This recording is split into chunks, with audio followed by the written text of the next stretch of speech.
after so I can sign something for you? Maybe?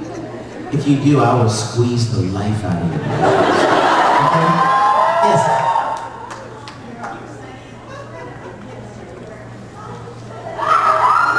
What's wrong with mine? Aren't mine furry and purple enough? Oh, don't do that. Don't waste your money on me. Huh? Well, I could Photoshop it for you. Sure, I'll be happy to do that. Yes.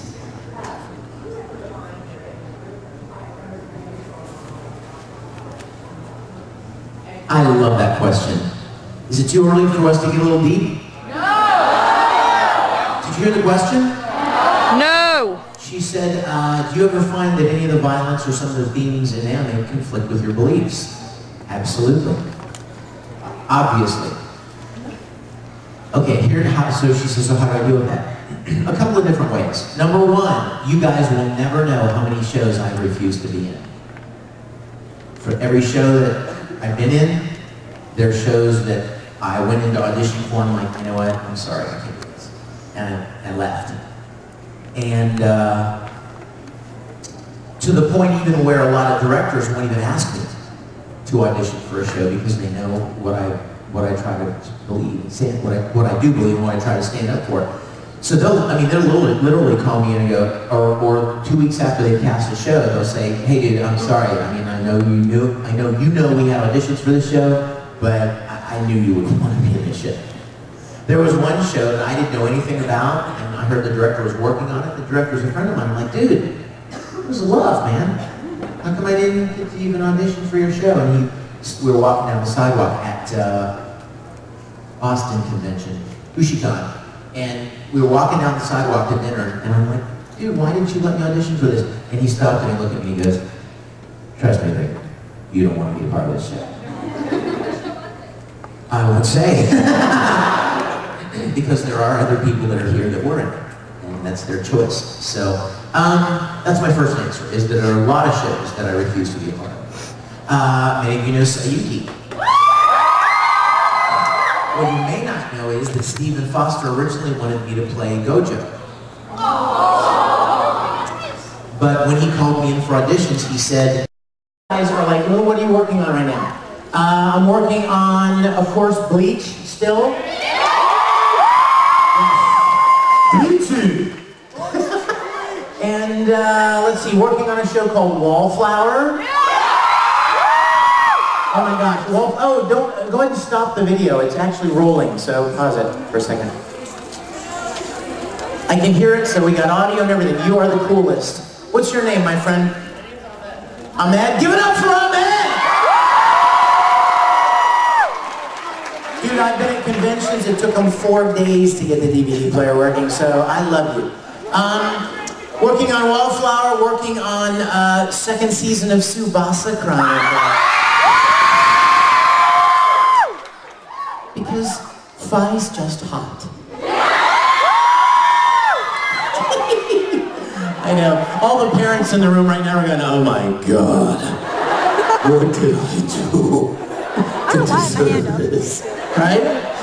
You're like, I can't hear anything right now.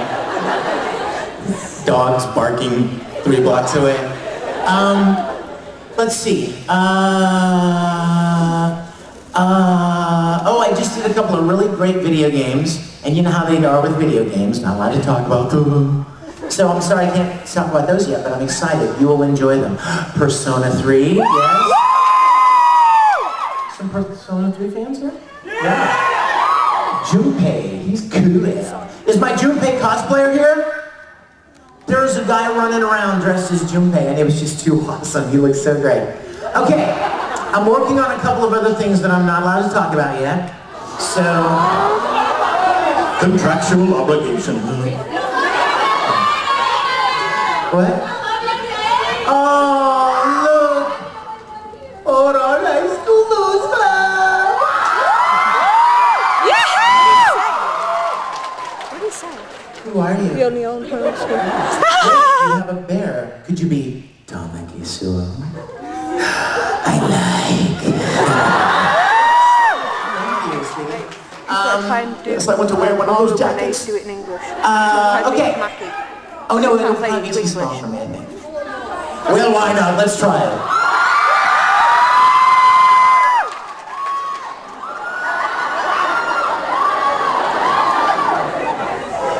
Yay! Can't get a zoom. Oh, I can. Get a zoom.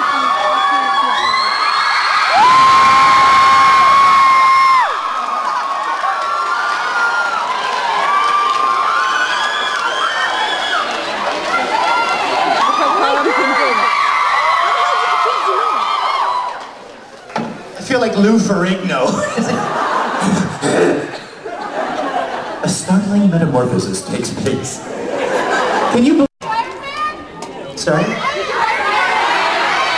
Oh, Iron Man rocked, didn't it? Oh my God, my kid's in Yes. not even halfway The there whole yet. time I'm sitting there going, I could still zoom in. I want to be in that costume. Thank Yes. Okay, but I gotta tell you, my newest obsession, if anybody watches any YouTube videos, is Battlestar Galactica.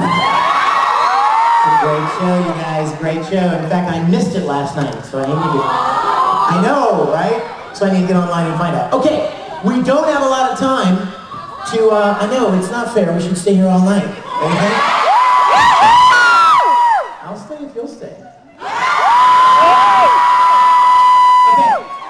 Let me show you a video first off. Let me tell you a little story. This is what I'd like to call Vic's Ranger Story Time. A few years ago, at a convention called Ohio. No, it wasn't. It was Middle Tennessee Anime Convention. Oh my God! MTAC. All right. We were guests. Travis and I were going to be guests there, and ahead of time, the guest relations guy contacted me and he goes, "Hey Vic, we understand that you have a fan group and Travis has a fan group, and we would love to do some kind of a friendly little rivalry. What could you want to come up with something?" And I was like, "Yeah, totally. We'll whoop his butt at anything."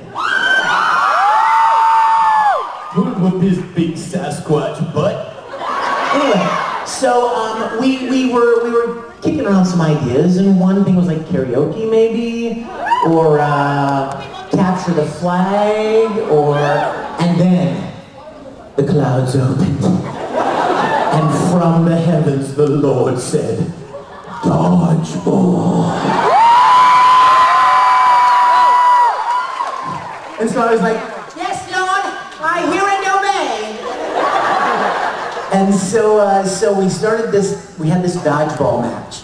And they did it right, y'all. They taped off a dodgeball court out in the parking lot and had all the balls, and they had people sign up with teams of 5, and they had 100 people sign up. So we had 10 matches between Miniskirt Army and Risen Bull Rangers, and you got that.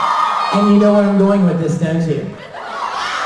When the 10 matches were over, the Risen Bull Rangers were victorious! And the skirts went down in flames, no pun intended. So, shortly after the convention was over, the con chair, "High five, I saw you." Yeah, but look at the back of the room. You look beautiful, yes. Get in here. You didn't hear our old cold curl poop. So a month after the convention was already over and done with, the convention chairman calls me and he goes, "Dude, the forums are just still lighting up about the dodgeball match." And I'm like, "That's really cool." And he goes, "We had no idea it would be so successful, blah, blah, blah." And then he says, "You know, you're a songwriter. You ought to write a song about the dodgeball match." And I was like, okay. And so I wrote this song, and shortly after I wrote it, it was kind of, I had this idea like, it would be like a Gilligan's Island kind of a song, you know? Like a story song, you know? Gather around and we'll tell you a tale, kind of thing, you know? And so, so I wrote this song and recorded it, and then I thought it would make a great music video. So, I submit for your approval The Legend of Middle Tennessee.